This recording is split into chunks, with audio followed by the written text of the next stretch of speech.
नमस्कार मंडळी.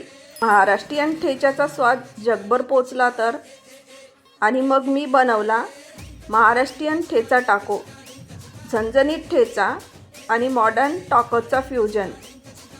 हिरव्या मिरच्याचा ठेचा, लसणाचा सुगंध आणि पोळीच्या क्रिस्पी टॉर्टियावर सर्व केलं हे टाकोज.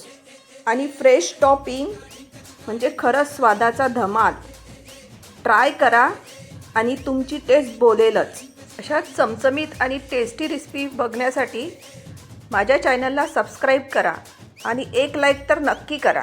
12 महीने में 12 तरीके से तुझको प्यार जताऊंगा रे.